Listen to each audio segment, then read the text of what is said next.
Ahoj, milé poslucháčstvo, volám sa Dominika Paučík-Borbeliová a vítam vás pri počúvaní podcastu Pražské hlásky, v ktorom sa so slovenskými ženami rozprávam o tom, aké to je žiť, pracovať, tvoriť a realizovať sa v Prahe.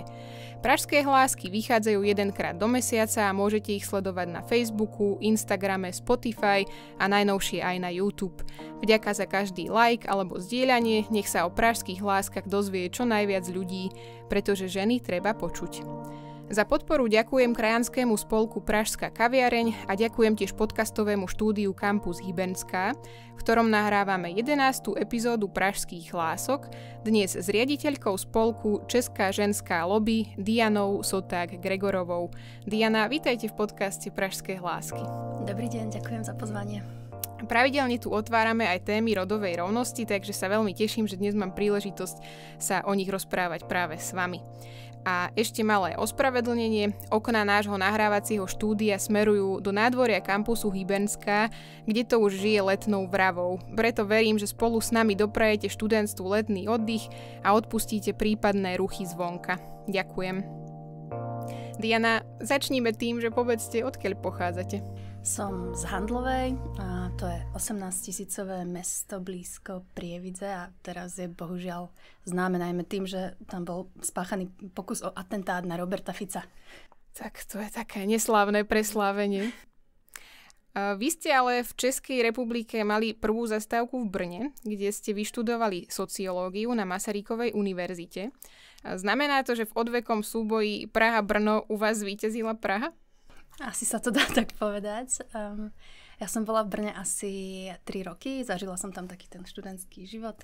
Mám na to veľmi pozitívne spomienky. Myslím, že Brno je úplne skvelé skvelé mesto.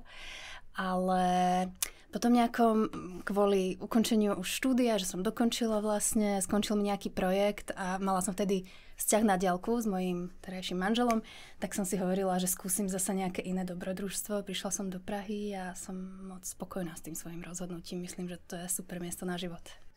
A ako prežívate to, že nežijete v rodnej krajine? Vnímam totiž, že to je celkom silná téma u hostiek a často to zaznieva aj v našich rozhovoroch mimo záznam, preto som si hovorila, že by bolo asi dobre to otvárať nahlas.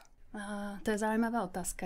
Ja si myslím, že som sa možno úplne tak neplne odpútala od toho rodiska. Myslím si, že stále tak trošku ako nejak v myšlienkách som na Slovensku, že stále to cítim, že to nejakým spôsobom je moja krajina. Asi aj preto, že stále tam sledujem politiku, to dianie, ktoré ma teda aj dosť štve. A som tam aktívna aj v slovenskej feministickej iniciatíve, takže sa snažím byť stále ako aktívna, tak mám pocit, že nie úplne, že som stále trošku aj tam, aj keď vlastne Praha je môj domov a cítim sa tu dobre a dokonca si teda aj s rodinou žiadame o české občianstvo, takže chceme mať dvojité občianstvo a tak sa asi aj cítim, že možno taká Českoslovenka. A kedy ste sa začali zaujímať o feministické témy, o témy rodovej rovnosti, ženských práv? To prišlo pomerne neskoro, asi počas vysokej školy, ale myslím, že už ako v detstve som nejakým spôsobom cítila tie rozdiely. Myslím, že už také nejaké prvé stereotypy v detstve som si hovorila, že nie sú férové. Možno aj za to, že mám brata, tak možno také trošku odlišné správanie rodičov ku mne k bratovi, kedy odo mňa očakávali, že možno budem trošku poriadku milovnejšia ako dievča. Alebo aj v škole, keď mi učiteľky hovorili, že škaredo píšem na dievča a podobne. Myslím, že to boli také prvé záblesky, kedy som si hovorila, že to neznie úplne ako fér, ale k feminizmu, ženským právam a vôbec k tomuto pojmovému aparátu som sa dostala až na vysokej škole teda a celkom mi to tak otvorilo oči a pomenovalo to, na čo som možno aj tak myslela, ale som preto práve nemala tie slova a potom ma to nejako aj inšpirovalo sa tomu ďalej venovať. A vaše rodné priezvisko je Gregorová, takže sa tu núka otázka, či vás k tejto téme nejak inšpirovala aj vaša menovkyňa, prvá slovenská feministka, spisovateľka. Myslím, že tiež by sme o nej mohli povedať, že taká československá občianka Hanna Gregorová. O nej som sa tiež bohužiaľ dozvedela až neskôr, a to vďaka publikačnej činnosti feministického vydavateľstva Aspekt.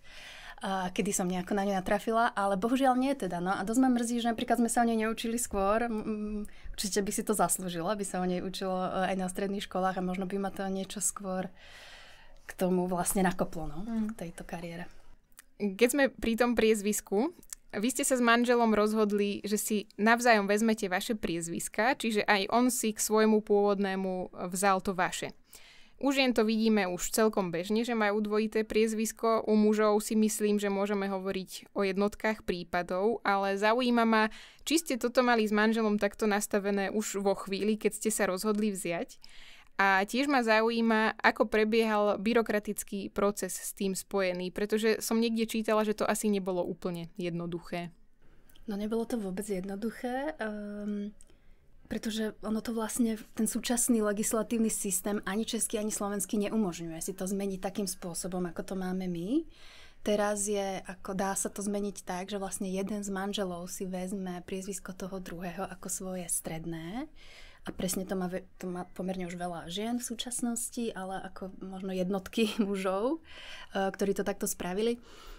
Takže my sme si ale povedali, že to je pre nás dôležité. Hovorili sme si, že možno nechceme úplne, alebo teda rozhodne sme nechceli si zobrať jeden priezvisko toho druhého, prísť o to svoje priezvisko. Zároveň sme uvažovali teda, že si necháme pôvodne svoje rodné priezviska, ale tam sa nám zasa nepáčilo to, že náš syn by sa mohol volať iba po jednom. Prišlo nám tak symbolicky, vlastne aj prakticky dobré, aby patril k nám obom akoby. No a vtedy sme premýšľali o rôznych spôsoboch a skúsili sme tento, kedy sme si povedali, že v iných krajinách to ide, tak to proste skúsime aj tu. No a bolo to ako náročné, pretože sme nakoniec museli až zažalovať magistrát a zobrali sme ako takto na súd, tak to bola zaujímavá skúsenosť rozhodne. Ale bol to taký náš projekt s manželom, kde popri práci a malom dieťati sme si ešte povedali, že ideme do tohto, môžem to iba odporúčiť, bolo to taký ako zbližujúci zážitok rozhodne. No a je to zaujímavé, že to nejde, pretože v skutočnosti potom sme ten súd teda vyhrali, teraz tie prízviska máme vybojované, sme za to veľmi radi a doteraz sa mi občas niekto ozve, že by to tiež tak chcel mať. Pretože to aj bolo v nejakých článkoch a podobne, takže občas sa na mňa niekto obráti a myslím si, že ak by toto bola naozajstná možnosť, že by to ľudia vlastne využívali, že keby to bolo na tom formulári, ľudia by to mali jednoduché, mohli si to zaškrtnúť, takže by to vlastne bola celkom populárna možnosť, lenže tie matriky bohužiaľ to zatiaľ nerobia a to napriek tomu, že už existujú tie súdne rozhodnutia, tak proste sú zaspaté v tej svojej nejakej súčasnej praxi, tak ja vždycky odporúčam, aby to tí ľudia skúsili, pretože nakoniec ten súd vyhrajú, pretože jednoducho súd povedal, že tam nie je dôvod, prečo by sme sa tak nemali volať. Takže je to trošku také časovo náročné, ale vlastne nakoniec ešte nám boli aj uhradené súdne trovy a ja to naozaj tak odporúčam, že ak to niekto chce, tak ja mu dokonca aj poradím. Ste riaditeľkou združenia Česká ženská lobby, ktoré zastrešuje organizácie bojujúce za práva žien a rodovú rovnosť. Aj tu v Pražských hláskach sa pravidelne rozprávame o rodovej rovnosti, ale skôr len tak intuitívne na základe skúseností každej hostky. Skúsme preto povedať exaktnejšie, čo si máme predstaviť pod rodovou rovnosťou a právami žien. Rodová rovnosť znamená, že ženy, muži a všetci ľudia bez ohľadu na to, aké majú pohlavie alebo akého sú rodu, by mali mať rovnaké práva, mali by mať rovnaký rešpekt, podiel na moci, rovnaké príležitosti. Čiže v podstate nikto by nemal byť znevýhodňovaný iba na základe toho, že je žena, alebo muž, alebo nebinárna osoba. No a potom v praxi sa tie znevýhodnenia prejavujú napríklad tak, že ženy stále zarábajú menej, sú oveľa častejšie obeťami domáceho násilia alebo gendrovo podmieneného násilia. Pracujú častejšie alebo v povolaniach, kde dominujú, tak tie povolania sú málo platené, napriek tomu, aké sú dôležité, či už sú napríklad zdravotné sestry, učiteľky, sociálne služby a podobne. Nie sú zastúpené v rozhodovaní, či už vo firmách, v politike, proste sa to nabaluje a vlastne ešte stále nemôžeme povedať, že sme tú rovnosť dosiahli. Niekto by vám ale oponoval, ak zostaneme len pri právach žien, niektorí muži, ale treba povedať, že aj ženy sú názoru, že v našej spoločnosti už ženám nič nechýba, môžu robiť čo chcú, nikto im v ničom nebráni, skôr naopak, že ženy sú emancipované až príliš, prípadne, že sú dokonca zvýhodňované. Čo by ste im na to odpovedali? Prečo je stále potrebné bojovať za ženské práva? No ten argument ste zhrnula dobre, počujem ho pomerne často, bohužiaľ, ale je teda ako dosť otrhnutý od reality, by som povedala. A nehovorím to teda len ja, ale všetky možné dáta, štatistiky, výskumy a skúsenosti žien. Ale teda je možné, že títo muži alebo ženy, ktoré to hovoria, tak tie skúsenosti nejako ako nepočúvajú alebo sú pred nimi zaslepení. V podstate všetky medzinárodné výskumy ukazujú, že či už Slovensko alebo Česko na tom nie sú moc dobré. Sme na chvoste všetkých rebríčkov rodovej rovnosti. Napríklad Gender Equality Index. Tam je Česko na 23. mieste, myslím, že Slovensko na 22. mieste z 27 krajín Európskej únie. Takže to naozaj není moc dobrý výsledok. V tých celosvetových rebríčkach je napríklad Česko na 100. mieste alebo 108. z 150. Že naozaj nemôžeme povedať, že by tá rovnosť bola dosiahnutá. Už som vymenovala niektoré z tých vecí, kde tie znevýhodnenia stále cítime, ale možno také aj najvýznamnejšie, čo pociťuje väčšina žien, je to, že je tá neplatená práca, ktorú ženy stále robia, ktorá je najmä na ich pleciach, a to je to, že keď prídem teda ešte z práce, tak ešte tam čaká nejaká tá práca, ktorá sa očakáva, že ju spravia tie ženy. Je to tá starostlivosť o rodinu, starostlivosť o domácnosť a podobne. Takže myslím si, že sme tu rovnosť ešte nedosiahli a že ešte tam máme veľa práce pred sebou. A ako vyzerá tá práca, ako vyzerá aj práca českej ženskej lobby v praxi? No my sme sieť, ktorá hájí práva žien. Združujeme viac ako 30 organizácií, ktoré nejakým spôsobom pomáhajú ženám alebo sa venujú genderovej rovnosti. No a spolu tlačíme na systémovú zmenu. Chceme práve zmeniť politiky a to nastavenie spoločnosti tak, aby sa ženám žilo o niečo lepšie. A my to robíme tak, že vlastne snažíme sa poukazovať na tie problémy, ktoré ženy majú, ktoré často sú prehliadané a prinášať ich na tú politickú úroveň. Tak v praxi to znamená, že že pripomienkujeme politiky, že chodíme za politikmi, ukazovať mu, že tu naozaj tieto problémy sú. Usporiadávame rôzne gulaté stoly, konferencie, semináre v poslaneckej snemovni, či už pre verejnosť alebo pre politikov.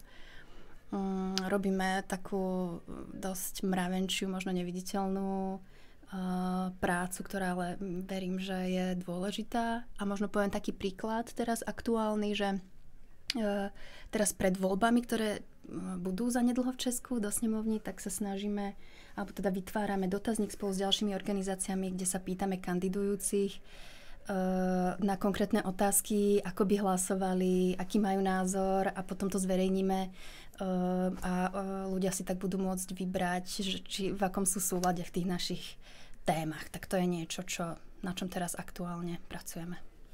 A ako ste to opísali, znie to vlastne presne ako taká lobistická práca, pričom ale lobbying nemusíme vnímať nejak negatívne, i keď asi často si to s tým ľudia práve spájajú s nejakou negatívnou konotáciou. Stretávate sa s tým? Myslím, že celý ten náš názov Česká ženská lobby je celkom kontroverzný. Či už to teda, že riešime tie ženské práva, nad čím častokrát tí politici proste tak ako prevracajú očami. A to slovo lobby teda tak to má tiež ako dosť negatívne konotácie, ale tak my lobujeme za ten ako verejný záujem, tak myslím, že to je dôležité a že teda nám to ten názov nepokazí. No. A ešte, keď ste načrtli tú tému blížiacich sa volieb do poslaneckej snemovne, zaujíma ma, aký je váš názor kvót na obsadzovanie kandidátiek ženami, aby to, povedzme, to zastúpenie bolo nejaké ako pomerné? Ja som za. Myslím si, že bez toho sa až tak ďaleko nepohneme. My sme teraz aj nejako počítali, že ak by to šlo takým tempom ako doteraz, teda ten nárast by bol taký pomalý, ako ho vidíme teraz historicky, čo sa týka zastúpenia žien v rôznych politických orgánoch, takže by to zabralo asi 150 rokov, aby sme sa tam dostali. A ja si myslím, že teraz majú muži trošku takú neformálnu kvótu vlastne v tej politike, tým, že ich je tam pravidelne tak 80%, takže trošku je to taký boys club a že vlastne tí, kto majú v skutočnosti tú kvótu neformálnu, sú oni. A ja by som bola teda rozhodne za, aby sme to aj my ako nejaké dočasné opatrenie proste spravili. A na druhej strane ale môžeme vidieť aj to, že ženy, ktoré už v politike sú, sa z nej sťahujú. Presne tak a to je tiež veľmi dôležité a to je tiež pre nás dosť téma v Českej ženskej lobby a práve preto teraz vlastne podporujeme, aby sa zmenila tie pravidlá priamo v snemovni tak, aby boli inkluzívnejšie, aby tam neboli také rôzne neduhy, ako sú tam teraz, napríklad v Českej snemovni, kde sa prenocuje občas, kde proste dopredu političky nevedia svoj program, takže majú problém zladiť ten výkon toho mandátu so svojím osobným rodinným životom a to proste ženy, pre ne je to častokrát náročnejšie tým, že majú deti, tým, že s nimi chcú byť. O to náročnejšie je to ešte pre tých a tie, ktoré vlastne nežijú v Prahe, takže ešte musia dochádzať. Takže my práve teraz veľmi podporujeme tú zmenu, pretože niekoľko, 4 alebo 5 političiek teraz práve odišlo, aj takých našich spojenkyň v tých témach genderovej rovnosti odišlo práve preto, že už nezvládali ako toto prostredie, ktoré proste nepraje tomu osobnému životu. A ako ste spomenuli ten boys club v politike, tak a nie len v politike, celkovo v spoločnosti možno pozorovať narastajúcu vlnu mizogínie. Aj odborníci varujú, že mizogínia sa stále viac objavuje už u mladých chlapcov a mladých mužov a zdá sa, že mizogíni majú stále väčšie zastúpenie práve aj medzi politickými reprezentantmi a to aj v západnom demokratickom svete. Čím si to vysvetľujete? No, je to strašidelné. Je to strašidelné, že narastajú takéto nálady medzi mladými mužmi a tu najmä v tom online svete. Myslím si, že tam dosť, alebo hovorí sa, že za to môže možno aj to, že vlastne tie mladé ženy sú stále častejšie liberálne zmýšľajúce, zatiaľ čo muži sú stále, alebo tí mladí muži sú konzervatívnejší a konzervatívnejší, takže medzi nimi dochádza k takému rozdielu v názoroch a že to môže byť jeden ako z tých vplyvov. Ale určite mi napadá napríklad aj to, že práve výskumy ukazujú, že keď mladí muži si založia profil na sociálnych sieťach, tak v podstate veľmi rýchlo im tam začne chodiť takýto obsah, ktorý, kde sú už tie nejaké mizogínne nálady, prejavy a vlastne sa veľmi rýchlo možno na pár kliknutí alebo na pár scrollovaní dostanú do takého toho online sveta, tej manosféry, kde práve sa združujú takíto mladí muži, kde sa navzájom tam hecujú, podnecujú a robia tam vlastne také toxické prostredie voči ženám a že vlastne tie sociálne siete im to ukazujú, pretože na tom profitujú, pretože to je obsah, ktorý z nejakého dôvodu tam tých chlapcov drží ako dlho. Takže aj toto môže byť nejaký faktor. No a potom máme rôznych influencerov ako Andrew Tate, ktorí šíria tieto mizogynné nápady a máte pravdu, že to vidím aj v politike a vôbec ako aj nárast nejakej krajnej pravici, že teraz aj vidíme, že v Európskom parlamente napríklad, to je taká ako zaujímavosť, že v tom výbore FEM, to je výbor v Európskom parlamente, ktorý sa zaoberá práve žien a genderovou rovnosťou, tak tam je až 1/4 všetkých členov a členiek vlastne sú za krajne pravicových strán, čo znamená, že idú vyslovene proti ako genderovej rovnosti. Takže naozaj vidíme trošku takú ako regresiu v tých právach. No a ešte mi napadá z českej politiky vlastne Filip Turek, ktorý europoslanec zo strany motoristov, ktorého práve volia takí mladí, konzervatívni muži. To je nejaká jeho najčastejšia cieľovka, ktorá ho dostala až do Európskeho parlamentu. A teraz vlastne čelí obvineniam aj zo znásilnenia domáceho násilia. Na Slovensku ste spolu zakladali anticenu Sexistický Kix za sexistickú reklamu. Organizovali ste aj anketu Sexistický blud, v ktorej sa hlasovalo za najhorší sexistický výrok. Povedzme si najskôr, čo všetko možno považovať za sexizmus, pretože mnohí a mnohé si pod ním predstavujú v úvodzovkách len nejaké nemiestne návrhy, narážky na vzhľad so sexualizovaným podtónom a podobne. Je tam ale toho asi viac. Je tam toho dosť. Sexizmus to je nejaké vlastne, to je správanie, ktoré nejakým spôsobom znevýhodňuje mužov alebo ženy, alebo ich nejakým spôsobom zosmiešňuje, znevažuje na základe toho, že sú mužmi alebo ženami. V podstate ide o nejaký predsudok. A tých podôb a foriem je mnoho.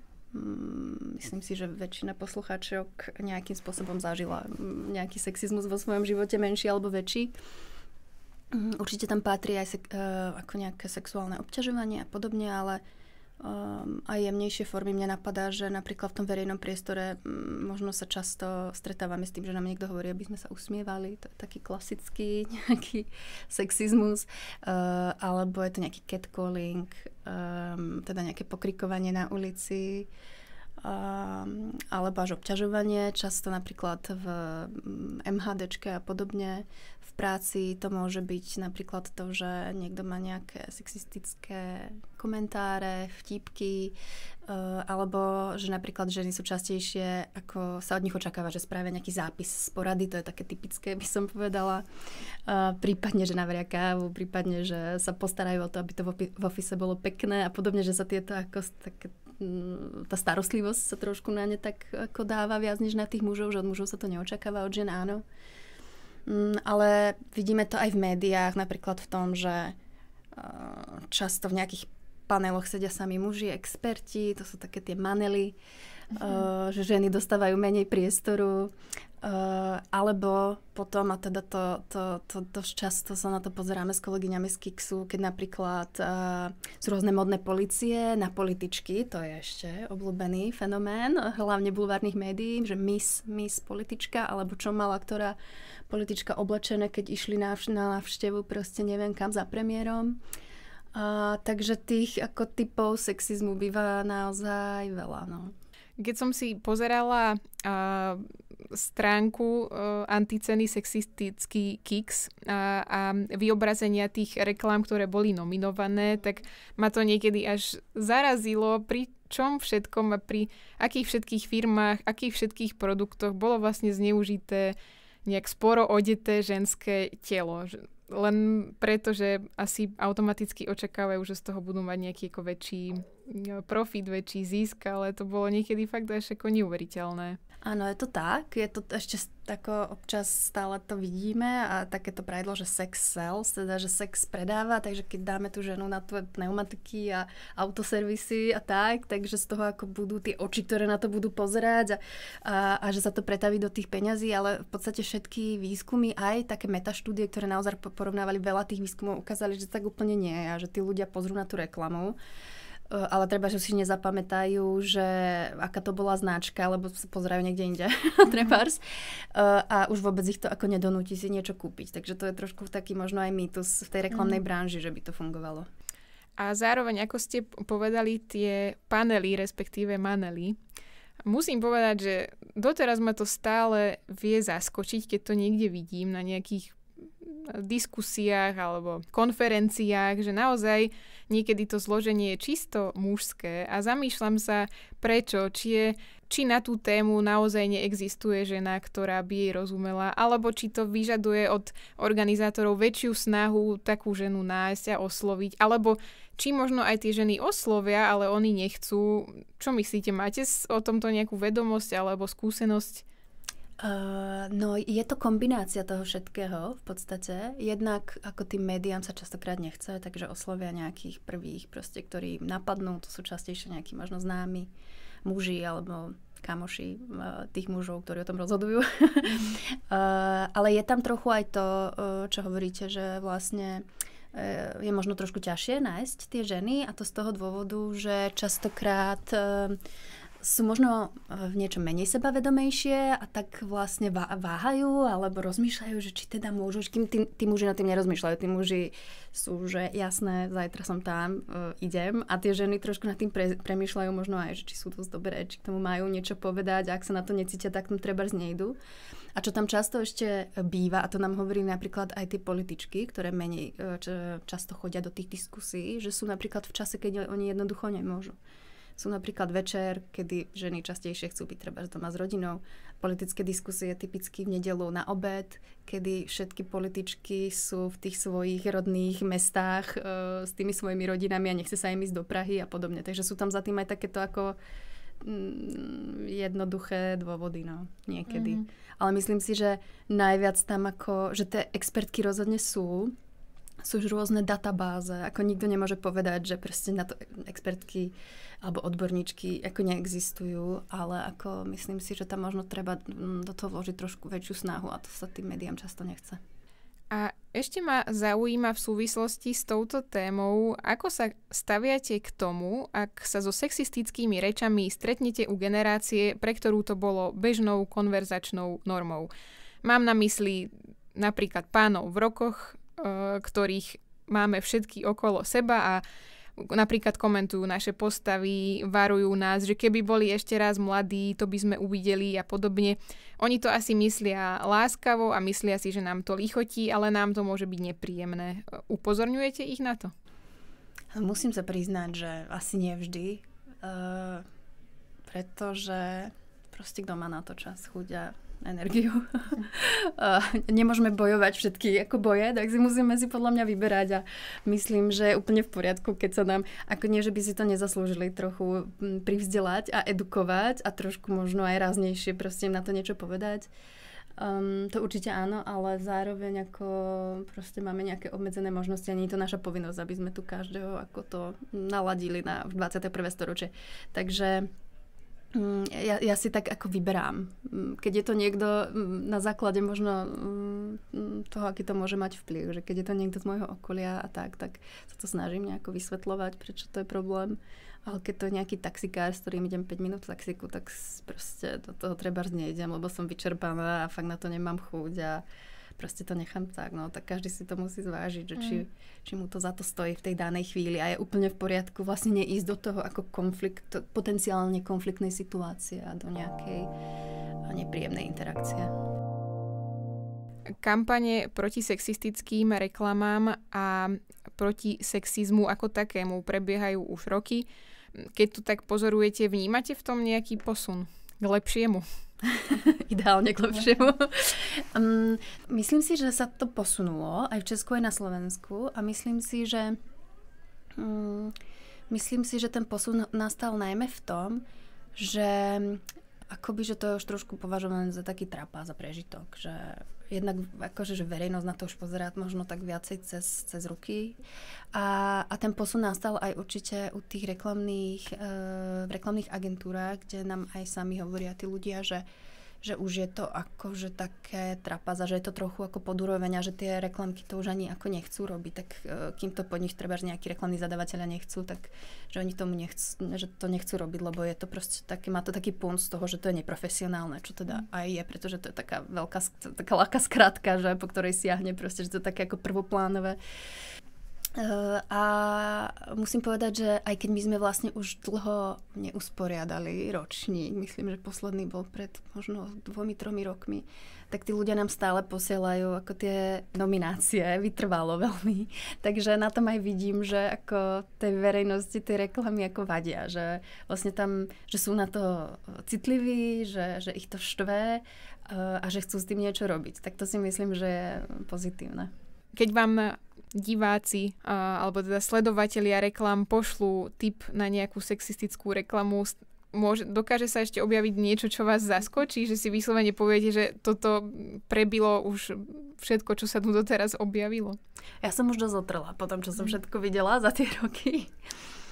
Ale napríklad ma dosť hnevajú a vytáčajú príklady, kedy neviem ani, či poriadne ide o reklamu, pretože nám posielajú všeličo tí ľudia, ale napríklad sme videli niekoľko súťaží, napríklad nejaké preteky v behu, povedzme, alebo proste, čo to bolo? No, myslím, že to boli nejaké preteky pre chlapcov a dievčatá a mužov a ženy a vlastne tam bola finančná odmena, ktorá u tých dievčat a u tých žien bola ako nižšia. Akože povedzme, že muži za to dostali za nejaký proste maratón, ja neviem, čo si to vymýšľam, ale dostali ako 1,000 eur a ženy dostali 800 eur. Naozaj to tam takto bolo ako napísané na plagáce proste, kde nejaká obec usporiadáva túto proste súťaž a tam toto bolo napísané a to si hovorím, že to je teda ako... To je teda už ako diskriminácia vlastne, ale je to aj taká ako drzosť, že neviem vlastne, ako to niekoho vôbec môže napadnúť ešte. Tak asi vynaložia menej energie pri tom behu. No, určite. Dostali sme sa k záverečnej rubrike rýchlych otázok, ktoré pokladám každej respondentke, aby sme sa dozvedeli viac o jej pražskom prežívaní. Takže už som zvedavá na vaše voľné asociácie, Diana. Aké je vaše najobľúbenejšie miesto v Prahe alebo najobľúbenejšia štvrť v Prahe? No, tak to som teraz zaskočená. Ja poviem asi Karlín. Tam sa mi hrozne dobre býva. Proste tam teraz otvorili lávku smerom do Holešovic, krásnu, skvelú, praktickú. Vďaka tomu sa teraz môže ísť aj na ostrov Štvanica, čo je ešte taký kúsok takého prázdneho miesta v centre širokom Prahy. A navyše sú tam kasárny Karlín, čo je super pre celú našu rodinu. Tam sa vždycky tešíme, takže no, asi Karlín. Ktoré obľúbené jedlo sa vám najviac spája s Prahou? To je ľahké, to je rozhodne smažák a nakladaný hermelín, pretože ja som vegetariánka, takže toto sú obvykle dve možnosti v českej hospode, ktoré sa dajú dať. Takže tieto, no. A smažák s hranolkami alebo s varenými zemiakmi? S varenými zemiakmi, ako s hranolkami, to je moc proste. Okay. To je moc. Áno. To už potom je taká gastrokoma a to není dobre na obed. Máte obľúbenú knihu o Prahe? Alebo film, ktorý sa odohráva v Prahe? No, tak prvé, čo mi teraz napadlo, sú film Samotári, ktorý som videla naposledy pred 20 rokmi. Ale vlastne si pamätám, že tam bola ako dosť Praha, teda, ako v tom filme. Mala tam svoju rolu a pamätám si, že tam bol podnik La Casa Blu, ktorý mám veľmi rada. To bol ten bar, ktorý tam bol. A tam doteraz chodím, tak asi Samotári. Čo vám najviac chýba zo Slovenska?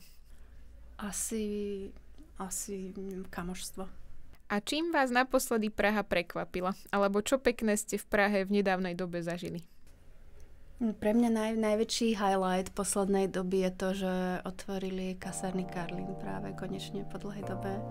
Oni boli načas zatvorené, pretože sa niekto na ne sťažoval a teraz ich znovu otvorili, tak sme boli na slávnostnom otvorení aj s manželom, so synom. A tam si to vieme užiť proste aj si na kole a my si tam môžeme posedieť a on sa tam zahrať na ihrisku, to je ideálna kombinácia, tak určite to. Diana, ďakujem, že ste prijali pozvanie do Pražských hlások a prajem vám aj Združeniu Česká ženská lobby veľa úspechov pri presadzovaní rodovej rovnosti a ženských práv a nám všetkým celej spoločnosti prajem menej mizogínie a viac rodovej rovnosti do životov. Ďakujem a ďakujem za pozvanie. Toto bola 11. epizóda podcastu Pražské hlásky, v ktorej som sa rozprávala so sociologičkou a riaditeľkou Združenia Česká ženská lobby Dianou Soták-Gregorovou. Podcast Pražské hlásky môžete sledovať na Facebooku, Instagrame, Spotify a najnovšie aj na YouTube. Rozhovor s ďalšou zaujímavou Slovenkou v Prahe vám prinesiem opäť o mesiac a budem rada, ak si nás vypočujete, pretože ženy treba počuť.